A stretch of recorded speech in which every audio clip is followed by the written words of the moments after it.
What would you do if the person you love the most betrayed your trust in the cruelest way? I was there, with my heart shattered into 1,000 pieces, and I discovered something no one tells you. Sometimes, a child's love can become your worst enemy. And worse yet, the most painful truth often comes from the mouths of those who once swore to protect you. Imagine waking up in the house you built with the sweat of your brow, the place where you raised your children, only to realize, in a single instant, that it no longer belongs to you. That's what happened to Donna Alina. In the blink of an eye, the security of an entire lifetime vanished. Today, I'm going to show you how a family betrayal exposed a secret that changed everything forever.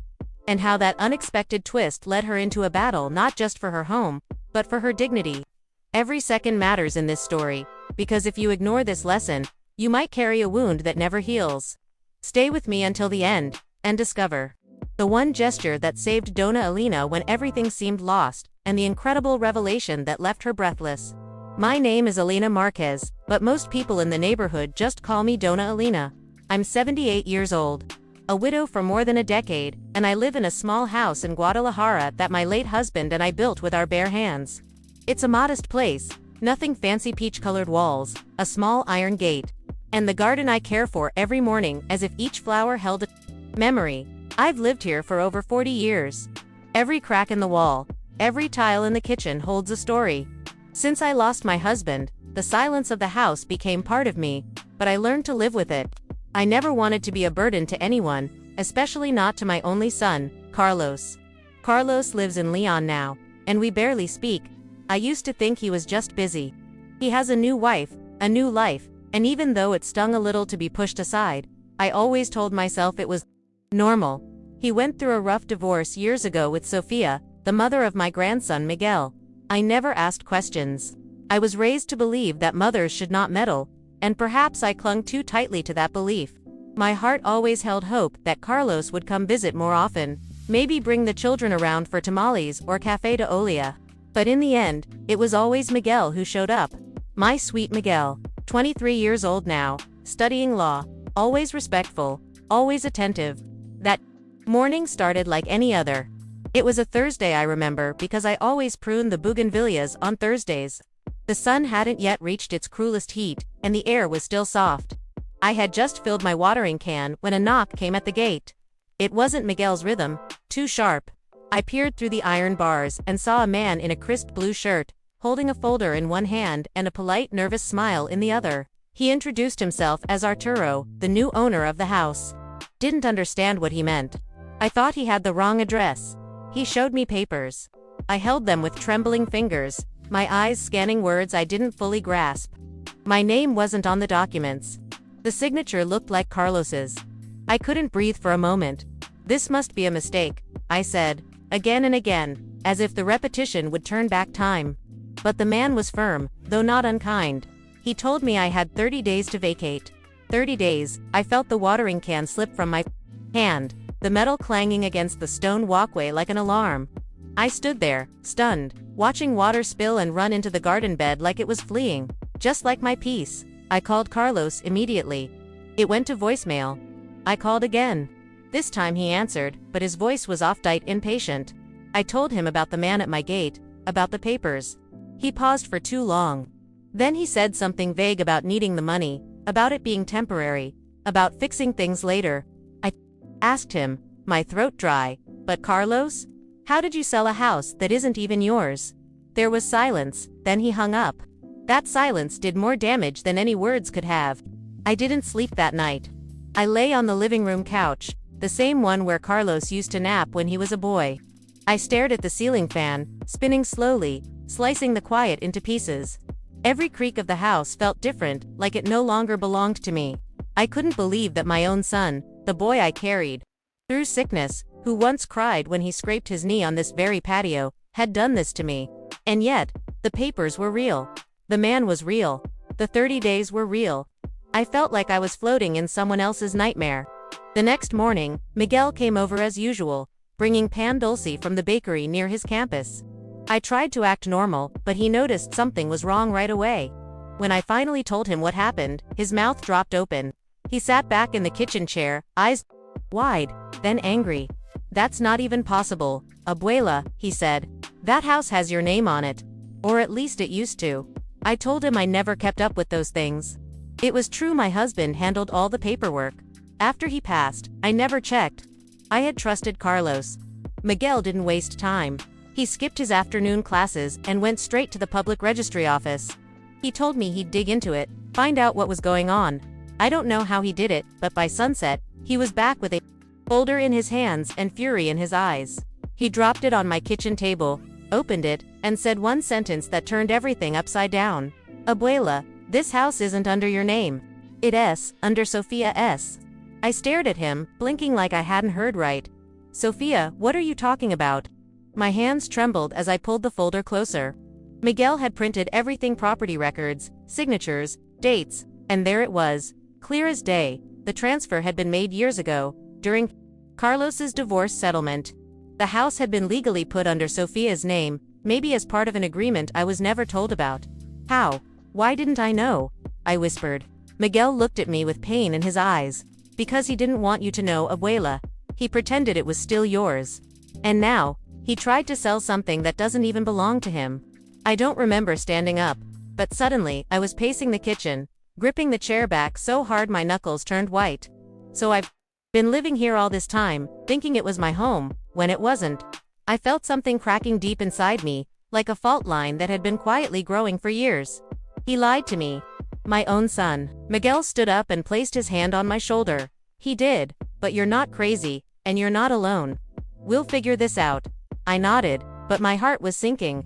What if Sophie came now, after all these years, and claimed the house? The next step was obvious. Miguel called Sophie letters. They hadn't spoken much since the divorce, and I could tell he was nervous. He didn't tell her everything right out. Wa just asked if she had any idea what was happening with the house. There was a long pause on the phone, then she asked to come over. I sat on the edge of the sofa like a schoolgirl waiting for punishment, my chest tight, my thoughts racing. I couldn't decide if I felt betrayed by her too, or if I was just afraid of what she would say. Sophia arrived that evening. She looked different, thinner, more guarded, but her eyes still had the same calm fire. She greeted me politely, even kissed me on the cheek, though I noticed her hesitation. She sat across from me at the kitchen table, hands folded neatly in front of her. Miguel explained the situation. She listened without interrupting, her face unreadable. Then, after a long silence, she said something I never expected. I knew the house was in my name, but I never claimed it because I thought it was still yours. I thought, maybe, Carlos was doing the right thing, for once. Her words hit me like a slap and a hug all at once. I didn't know whether to thank her or accuse her. But you never told me, I said quietly. You never even asked. Sophia looked away, her fingers tracing invisible lines on the table. I didn't want to make things worse. After the divorce, I wanted to move on. I figured as long as you were living here peacefully, I wouldn't stir anything up.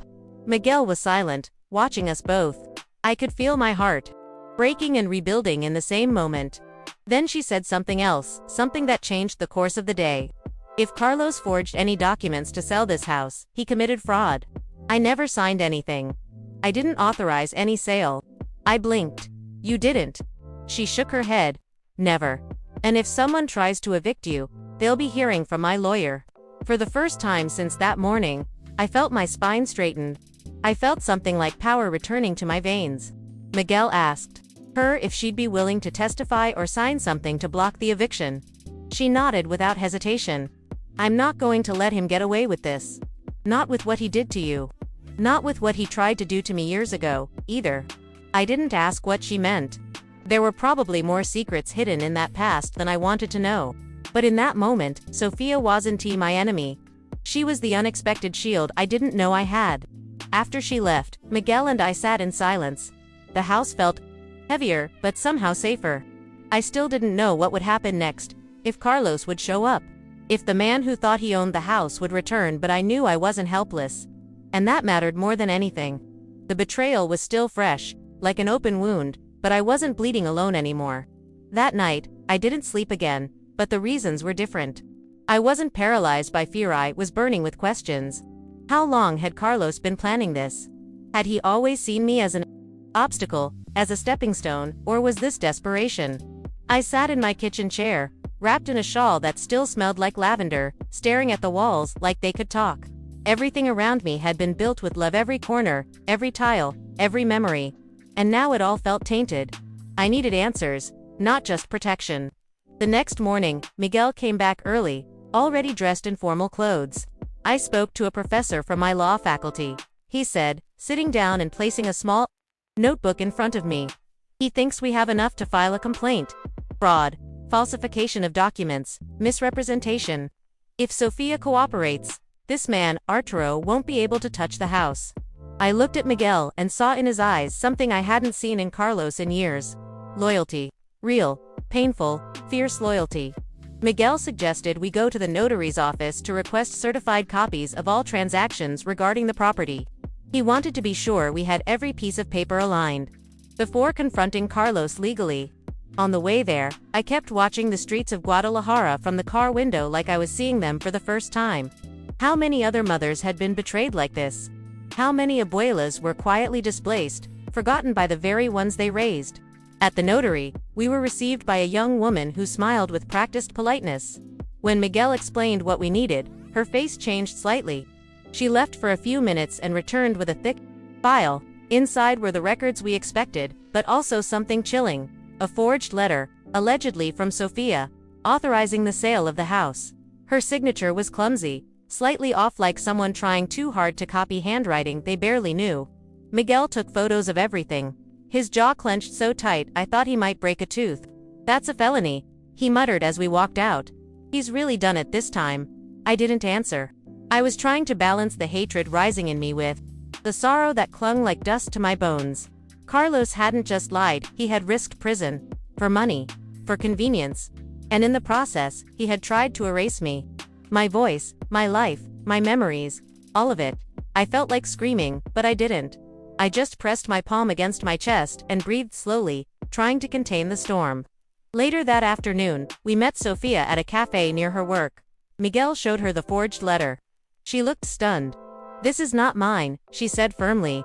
"I never wrote that. I never signed that." Her eyes filled with something I hadn't expected. "Anger. He forged my name." "After everything," I nodded. "He thought no one would question it. That you wouldn't care? That I wouldn't notice." She leaned back, gripping her cup. "He's going to regret this." Sofia agreed to write a formal statement, denying any authorization of the sale and affirming her legal ownership of the house. She also offered to co-sign an injunction with us. Miguel smiled for the first time in days. I felt something warm, almost proud, but it was quickly swallowed by the ache of what we had to do next. Carlos would know. He'd find out we were coming for him, not to hurt him, but to stop him. And that might be worse, at least for a man like him. That evening, I found myself back in my garden, watering the same bougainvilleas as the morning of the storm.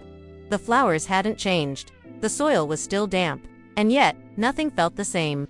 I whispered to the plants like they were old friends, telling them things I couldn't say aloud. "I'm still here. You didn't win, Carlos. I'm still here." A breeze passed through, soft and almost kind, as if the house itself were listening, and gently saying, "I know." 2 days later, Miguel and I visited a local lawyer who specialized in property and civil fraud. His name was Licenciado Ramirez, a stern-looking man with graying temples and eyes that didn't flinch. He reviewed our documents carefully, nodding slowly as he flipped through the pages. "This isn't just immoral," he said, "it's illegal. We can stop the eviction. We can also open a case against your son. But I need to ask, are you prepared for that, Señora?" I hesitated. The word son still stabbed, but I looked at Miguel, and then at the lawyer, and I said quietly, "I'm prepared to defend what's mine." Ramirez drafted an urgent legal motion that same afternoon. We delivered it to the civil court downtown and requested an injunction to freeze any transaction on the property. The wheels of justice in Mexico grind slowly, but once they start, they can't be stopped. We were assigned a hearing date for the following week. Until then, we had to wait. I kept looking out the window every time I heard a car engine outside. Part of me feared that Menardero might return, demanding I leave. But another part of me was done being afraid. The days passed heavy and slow. I kept myself busy cleaning, reorganizing drawers, cooking too much food. Miguel started staying overnight in the guest room, just in case. We watched old movies on the tiny TV in the den, shared stories about my husband, and drank Atole late into the night. In those quiet hours, I remembered the strength I used to have when I was younger. I realized I hadn't lost it. It was only sleeping, waiting to be needed again. And now, it had awakened. Carlos still hadn't called. Not even a message. It was like he had vanished from the earth or was too ashamed to face us. I tried not to think about the little boy who used to sleep curled up at the foot of my bed during thunderstorms. I tried to forget how I once stitched his school uniforms late into the night. Those memories weren't gone, but they no longer shielded him. He had taken that love and used it as a mask to deceive me. And now, that mask had cracked. The morning of the hearing, I dressed in my best clothes, a long black skirt, a white embroidered blouse, and a shawl my husband once brought me from Oaxaca. I tied my hair in a bun and pinned my mother's old silver brooch to my chest. I didn't wear makeup, but I wore my dignity.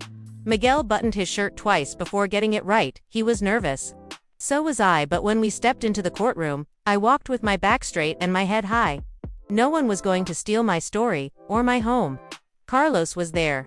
He sat at the far end of the room, looking thinner than I remembered. His hair was unkempt, his eyes sunken. He didn't look at me. Not once. He spoke through his lawyer, soft, dismissive, evasive. He claimed he thought he had the right to sell the house, that it was a misunderstanding. But when the judge reviewed the evidence, the forged letter, the transfer records, Sophia's statement, his face changed. You could feel the air shift. The judge granted a temporary freeze on the sale and scheduled a full review for the next month. That meant I could stay. That meant the lie had been exposed. Outside the courtroom, Carlos brushed past us without a word. I turned to watch him go, hoping for something, an apology, a glance, anything. But there was nothing. Just the sound of shoes on tile, disappearing down the hallway like a ghost I once loved. That night, I cried. Not because I was sad, but because I had survived something I didn't know I had the strength to face. Miguel sat beside me, holding my hand in silence. I looked at the walls of my house, the faded paint, the old photos, the worn furniture, and I knew, more than ever, that this was my place. Not because of a document, not because of ownership, but because of everything I had poured into it, and no one, no matter how close by blood, had the right to take that away. In the days that followed the hearing, I tried to return to my routine, but everything felt slightly off, as if my home had been shaken, and all the pieces hadn't quite fallen back into place. I still woke up early to water the plants, still brewed my café de olla the same way I always had, but there was a heaviness in the air. Every sound felt louder, every silence deeper.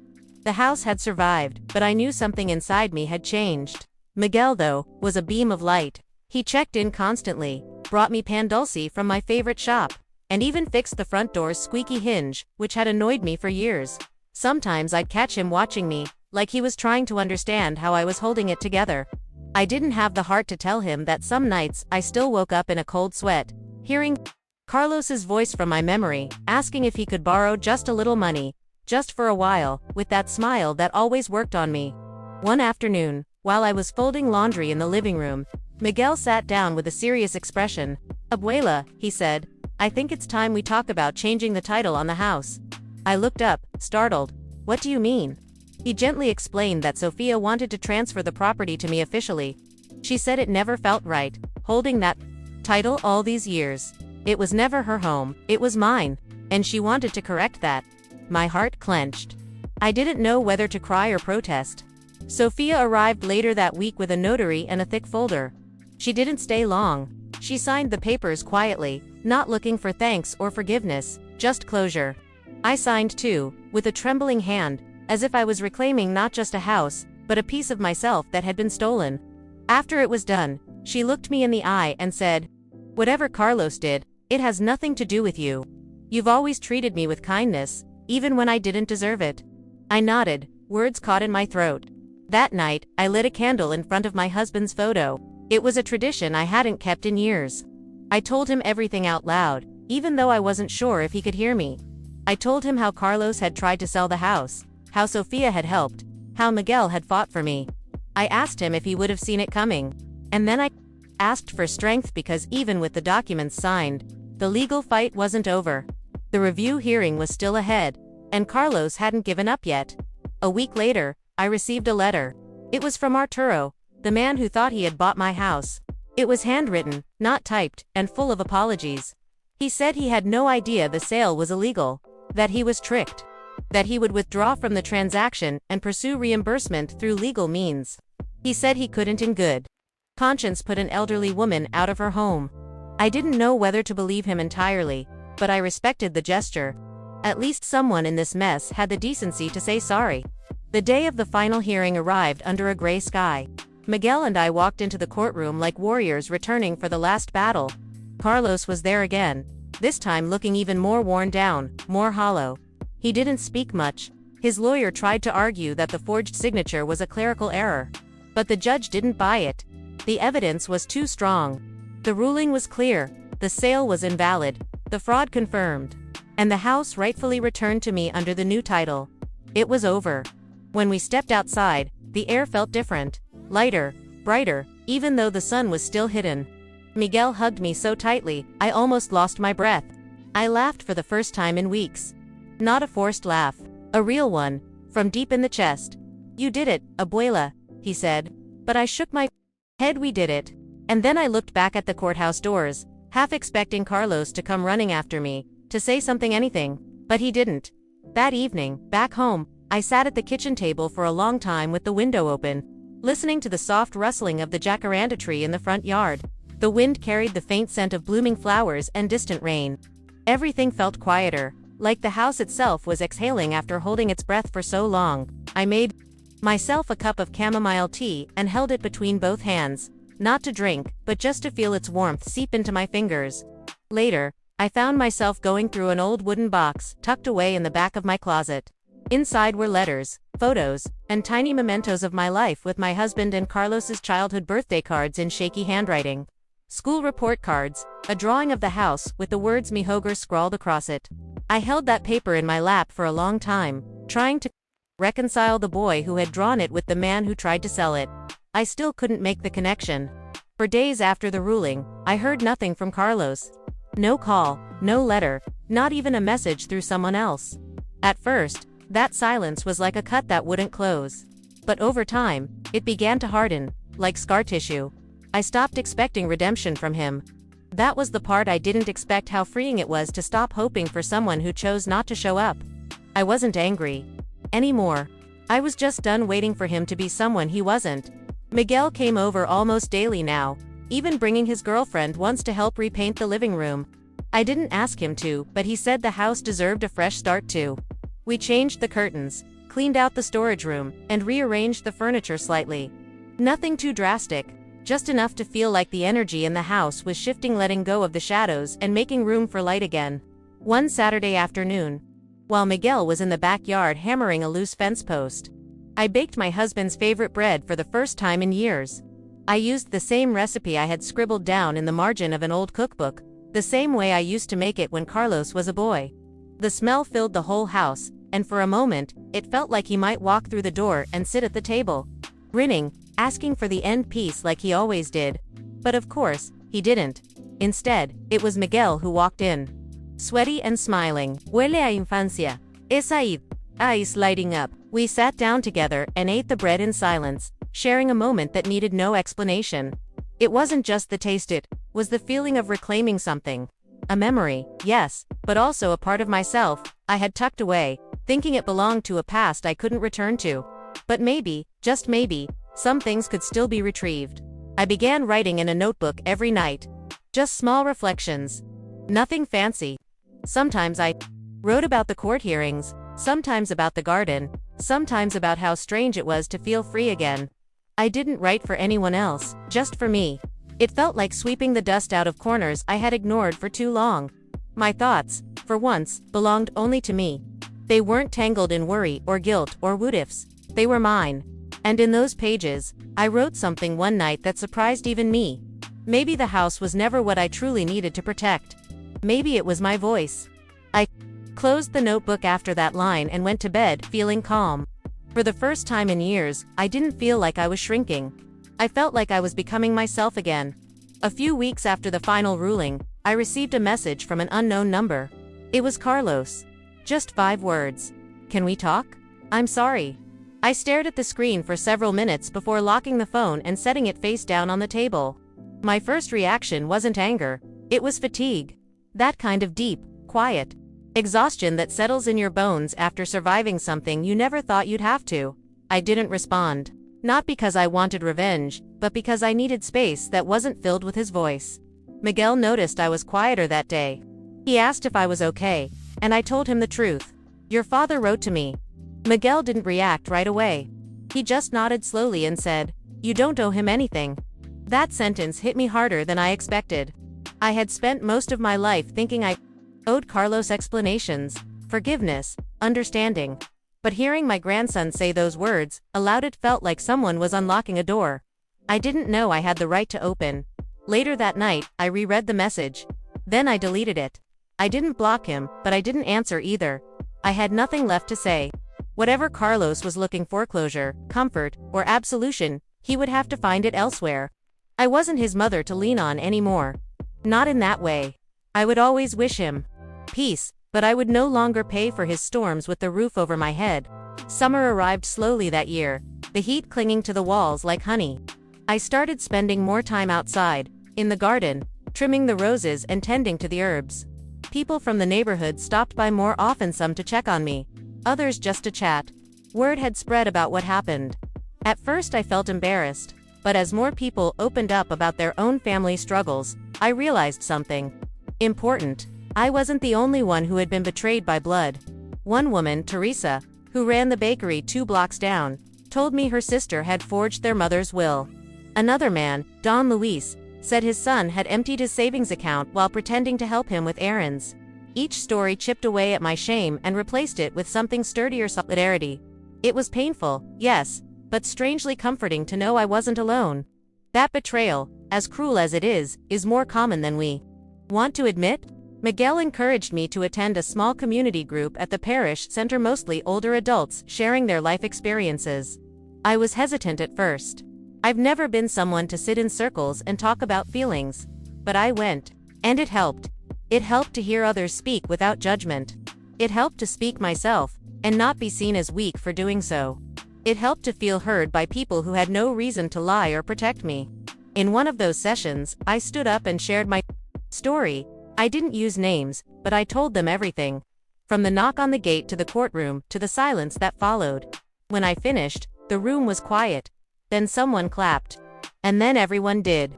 Not because I was brave or special, but because I had said what many had lived but never spoken. That night, I walked home feeling lighter than I had in months. That weekend, I invited Miguel and his girlfriend for dinner. We made tamales together, laughed over silly stories from his childhood, and listened to old boleros on the radio. At one point, he looked around and said, "You know, this place feels warmer now." And he was right.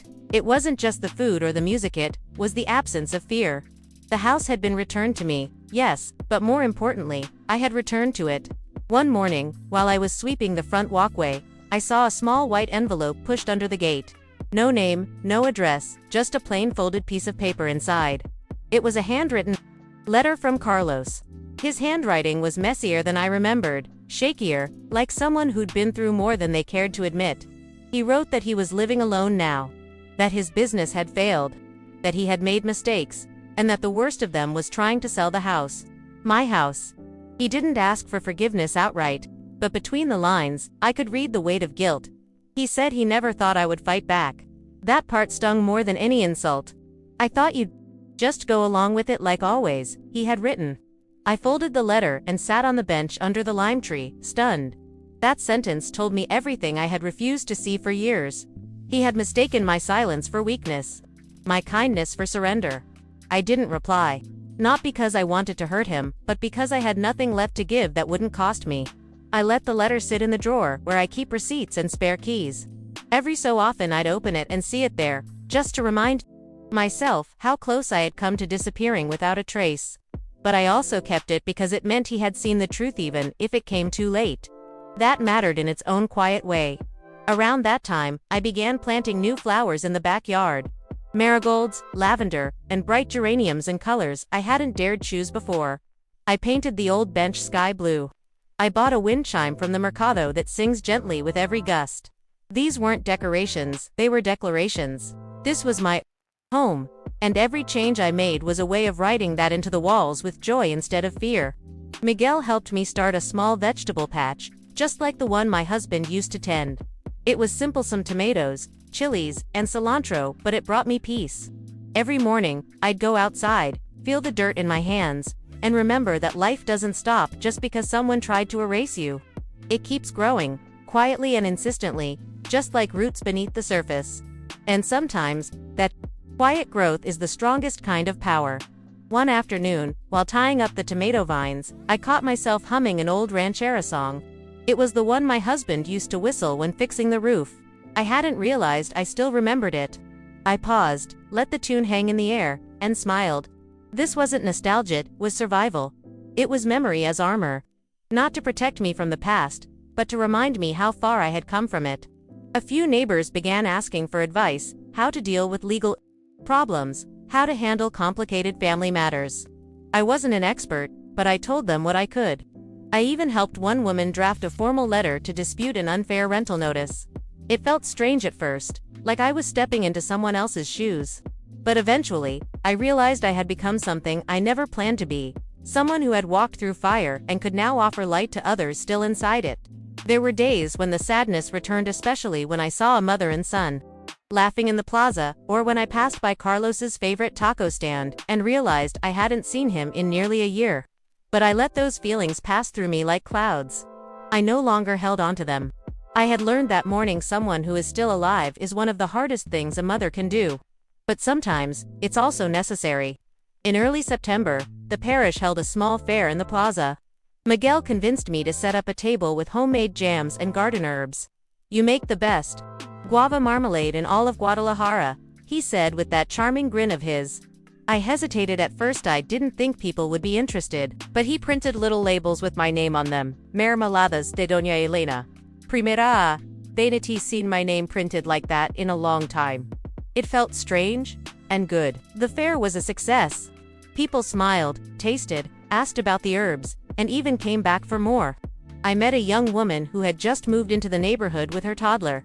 She bought 2 jars and asked if I gave cooking classes. I laughed, but she was serious. "You remind me of my abuela," she said. It made my chest tighten a little. Not from sadness, but from that deep ache of knowing your presence can still mean something in someone else's life.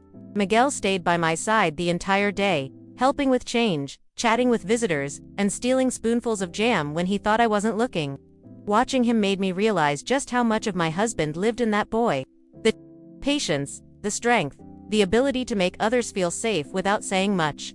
I had spent so long grieving what was gone, I hadn't seen what had stayed. And that shift changed everything. That evening, after we closed up the stand and walked back home with half-empty jars and a full heart, Miguel said something I'll never forget: "Abuela, you didn't just save your house. You saved yourself. Most people wouldn't have fought, but you did. And now look at you selling marmalade and smiling." Again, I looked at him, tears stinging my eyes, and said, "I didn't do it alone." He squeezed my hand and replied, "Maybe not, but you were the one who stood up." The weeks passed with a steady rhythm. I started getting up earlier again, my energy slowly returning. The nightmares became less frequent. The shame that had once haunted me like a fog had lifted. I could talk about what happened without my voice cracking. It was no longer a fresh wound, it had become a scar. A reminder, yes, but also proof of healing. I had stopped asking why me, and started asking what now. I didn't hear from Carlos again. I suppose that was for the best. Some distances are safer left intact. Forgiveness, I've learned, isn't always about reconciliation. Sometimes it's about release, letting go of the weight someone else tried to put on your shoulders and deciding you won't carry it anymore. I forgave him, in silence, not for his sake, but for mine. I needed to live the rest of my life without that anger in my bones. One Sunday morning, I was sipping coffee on the porch when I saw Sophia walking up the street with groceries in her arms. I waved her over, offered her a seat, and poured her a cup. It was the first time we'd talked since she signed the deed over to me. She told me how work was going, how Miguel had been visiting her more often, how she was finally at peace with the past. We didn't talk about Carlos. We didn't need to. Our silence on that subject was a kind of understanding between two women who had survived the same man in different ways. Before she left, she stood by the gate and said, You know, Dona Alina, I think this house always belonged to you, even when the papers said otherwise. I smiled, and yet, it took losing it to finally believe that myself. She nodded and walked away, her figure growing smaller with each step, until she disappeared around the corner. I went back inside and sat down, the light pouring through the window like a quiet blessing. That same afternoon, I opened the windows wide and let the breeze sweep through every room of the house. I walked slowly from one corner to the next, pausing at the hallway where Carlos's school photos still hung. Then in the dining room where I had fed generations with love and tortillas. For years, I had walked through this house with careful reverence, as if afraid of disturbing its memories. But now, I felt something shift. This was no longer just the house where life happened. It was the house I had reclaimed with every bruise, every silence, every breath. I took down some old frames, dusted the walls, and replaced a few photographs. I kept the ones that made me feel strong, rooted. There was one of my husband at the beach, shirtless and smiling, holding a coconut in one hand and waving at the camera with the other. That photo went in the living room. It reminded me of who we had been when the world was still kind and the future was ours to shape. One evening, Miguel came over with a small cardboard box. "I thought you might want these," he said, handing it to me. Inside were some of my old letters to Carlos, ones he had apparently kept all these years. Some were yellowed, others still folded the way I had mailed them decades ago. There were birthday cards, reminders about dentist appointments, and notes just saying "I love you, mijo." I read them all in silence, my heart a mix of grief and peace. I didn't cry that time. I simply folded them back and tied them with a ribbon. "You're not going to throw them out?" Miguel asked gently. "No," I said. "They're part of my story. I don't need to erase it, I just needed to reclaim the ending." He nodded, understanding more than I could ever explain. Sometimes, the people who come after us carry our wounds better than those we gave life to. That night, I sat at the kitchen table with a cup of warm milk and opened my notebook again. I wrote about endings, how they're not always sharp or dramatic. Sometimes, they arrive slowly, in the form of silence that no longer hurts, in the form of a front gate that doesn't creak in fear anymore, in the form of your own name written on a jar of jam. I wrote that we don't get to choose how others love us, but we do get to choose how we love ourselves. From that point on, I began to speak more. In church, in the market, in those quiet conversations with women like me. I told my story not as a tragedy, but as a map. A way out. I never named names. I never pointed fingers. I just described the feeling of losing everything you thought was safe and the strength it takes to stand where something once fell. And people listened. Because in my story, they found pieces of their own. One woman, Marta, came to me after one of those talks. She was in her 60s, soft-spoken, always dressed in blue. She hugged me tightly and whispered, "I thought I was the only one." I looked her in the eyes and said, "You never were." That became the quiet mission of my days, to make sure no one else felt alone in their betrayal, to give voice to what so many had swallowed for years. One morning, I woke up to find a small bouquet of flowers on my doorstep. There was no note, just wild blossoms tied with a string. I smiled, not needing to know who left them. I placed them in an old vase and set them by the window, right next to my husband's photo. And as the sunlight caught the petals, I whispered to the stillness, "I'm still here. And I'm finally home." That winter, for the first time in years, I decorated the house for Christmas. Nothing extravagant, just a small nativity scene on the side table, some handmade ornaments I found in a dusty box under the bed, and a string of warm yellow lights that Miguel helped me hang along the front window. I hadn't realized how much I had stopped celebrating until I began again. The act of placing each piece, of lighting each bulb, felt like an offering to life. A way of saying, "I'm still participating." I invited Sophia to join us for Christmas Eve dinner. It wasn't a grand gesture, it was a quiet one, a bridge rebuilt, not for Carlos's sake, but for our own. She brought buñuelos and a bottle of rompope, and we spent the night talking about old recipes and laughing at Miguel's childhood antics. There were no tense silences, no awkward glances, just warmth. It was the kind of evening I used to think was gone for good. But it wasn't. It had just taken a different shape. After midnight, while washing dishes at the sink, I looked at my reflection in the window pane. The lines around my mouth had deepened, but there was something new in my face, a steadiness, a rootedness I hadn't seen in years. I thought about the version of me who opened the gate to that stranger months ago. She had been scared, confused, nearly erased, and now, here she was, clear-eyed, grounded, unafraid. New Year's came quietly. No big parties, just the sound of distant fireworks and the chimes from the church bell echoing through the neighborhood. I sat with Miguel on the porch, wrapped in a blanket, sipping cinnamon tea. We didn't say much. Sometimes, silence says everything. At midnight, I looked up at the stars and made no wishes. I didn't need any. I had what I needed. I had my home, my voice, and a future that no longer belonged to someone else's decisions. Sometime in January, a woman from the local radio station contacted me. She had heard about my story through someone at the parish and wanted to interview me for a segment on community resilience. My first instinct was to say no. Who was I to speak on the radio? But Miguel nudged me gently. Your voice could help more people, abuela. You don't have to be famous. You just have to be honest.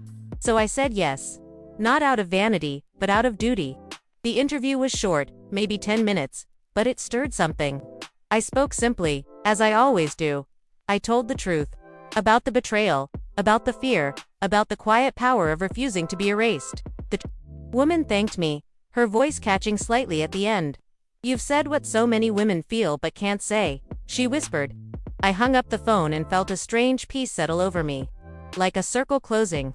In the weeks that followed, a few letters arrived in my mailbox. Handwritten, careful, filled with words like gracias and yo también. Some came from women in other towns, others from right here in Guadalajara. I kept them in a folder with a blue ribbon. Every once in a while, I open it and read one or two, letting their words fill the room like soft echoes. Each one reminds me that stories are bridges and I had unknowingly built one that others could walk across. And so, the days continued. Not perfect, not dramatic, just real. I still missed Carlos, in a complicated way. I missed the son, I remembered, not the man he had become. But I no longer let that longing take over. I let it sit beside me, quiet and manageable, like an old friend who talks too much but knows when to leave. I had chosen peace. And peace, I was learning, is built one brave moment at a time. In late February, I received an unexpected visitor. It was Arturo, the man who had tried to buy my house. He stood at the gate, hat in hand, a humble look on his face. I hesitated for a moment before opening. My primera spiaca with you, señora? He asked softly. I nodded and led him to the porch. He didn't sit right away, as if waiting for permission. When he finally did, he spoke slowly, respectfully. I just came to say I'm sorry. Truly, I had no idea what I was walking into. He told me he had sued Carlos and was in the process of recovering the money he had lost in the fraudulent sale. But that wasn't why he came. He said that after everything unfolded, he had spoken to his own mother differently. He had realized how easily men take their mothers for granted. You reminded me of her, he said. Your fight woke something up in me. I didn't know what to say, so I just nodded and said, thank you for telling me. Sometimes the smallest acknowledgments carry the most weight. After he left, I sat in the kitchen with my notebook again. I wrote about how pain has ripple effects, but so does dignity. We don't always get to choose which one we leave behind in others. That thought stayed with me for days. I began to realize that what happened to me was no longer just a wound or a legal case. It had become something larger. A thread connecting women, strangers, even men like Arturo, in quiet understanding. Miguel began pushing harder in his law studies. I want to specialize in elder justice, he told me one evening. Your case changed the way I see everything. People think old folks are easy to trick, but not anymore. I felt proud, of course, but more than that, I felt useful. My story hadn't just saved my home, it had shaped his future. And maybe one day, he'd protect someone else's grandmother the way he protected me. We started volunteering together at a center for older adults. At first, I helped in the kitchen or folded laundry, but soon, I found myself sitting in circles, listening to women and men tell stories eerily similar to mine. Stories of stolen pensions, pressured wills, verbal abuse, hidden behind polite smiles. We weren't weak, we were just tired of fighting alone. And now, we didn't have to. One woman named Eulalia told me her daughter had sold her car without permission and never looked back. Another man, Don Rafael, said his grandson convinced him to sign a birthday card that turned out to be a property transfer. We laughed, we cried, we drank chamomile tea, and we promised each other, no more silence. That promise felt sacred. Like a small rebellion against the idea that aging makes us invisible. Some afternoons, I stayed after the meetings and helped others write letters, some to lawyers, some to children, some just to themselves. Words, I had learned, were a kind of power too. Especially when spoken by someone who had once been ignored. "You have a gift," Dona Alina, one of the center staff, said. "Your voice cuts through." I smiled and replied, "It's because I know what it feels like to be cut out." And so, my days filled again, not with fear, but with purpose. The kind that comes not from seeking revenge, but from choosing to plant something new where something once broke.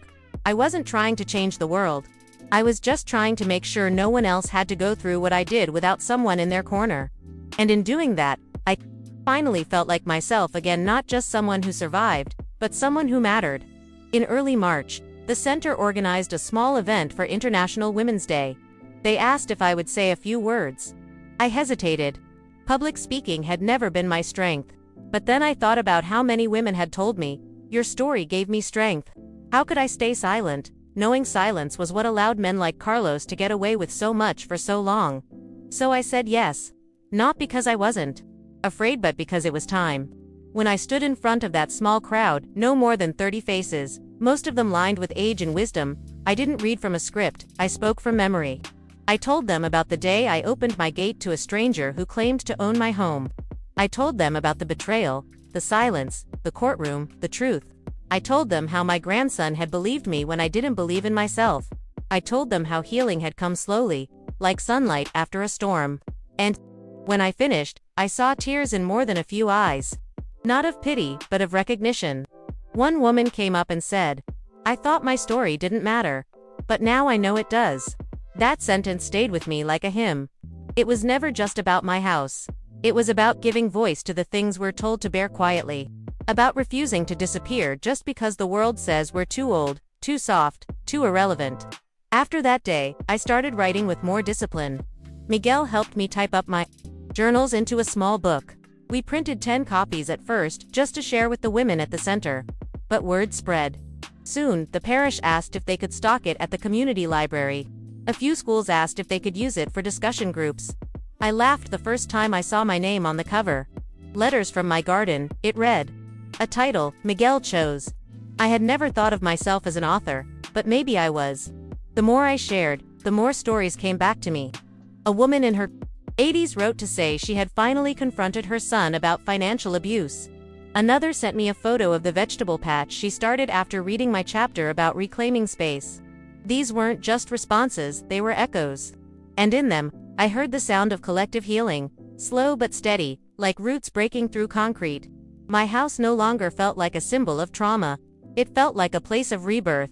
I invited neighbors for coffee, hosted a small tamal workshop, and even taught a girl from the high school how to preserve guavas. The rooms that once echoed with fear now hummed with life. The door that had been knocked on by a stranger trying to erase me was now open to those who wanted to grow. Sometimes, when the wind rustles through the lemon tree or the light hits the kitchen tiles just right, I think of my husband. Of how proud he would have been to see what became of our little home. I think of the legacy we left, not of things, but of strength. Of standing up, even when your knees are tired. Of speaking out, even when your voice shakes. And yes, sometimes I still think of Carlos. I don't know where he is now. I don't know if he ever found peace.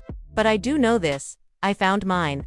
Not in revenge, not in punishment, but in reclaiming the life that was always mine to begin with. And in the end, that was the most powerful justice of all. On a quiet April morning, I found myself sitting on the porch, sipping warm café de olla, watching the sun rise behind the neighbor's rooftop. The birds were singing, and the breeze carried the scent of fresh earth from my garden. I closed my eyes and let myself feel it, not just the peace, but the fullness of it. The kind that comes not from getting everything you wanted, but from learning to live without what tried to destroy you. A young woman from the university came by that afternoon. She was working on a thesis about elder rights in Mexico and had read my booklet. She asked if she could interview me. I welcomed her in, offered her sweet bread and tea, and told her everything. She was quiet most of the time, just listening, taking notes. But at one point she asked, "Did you ever think about pressing charges against your son?" I took a long breath and said, "Yes, and I still could. But sometimes the most powerful thing you can do is move forward without letting the pain keep you prisoner. That night, I wrote the last entry in my notebook. It wasn't dramatic. It wasn't even long.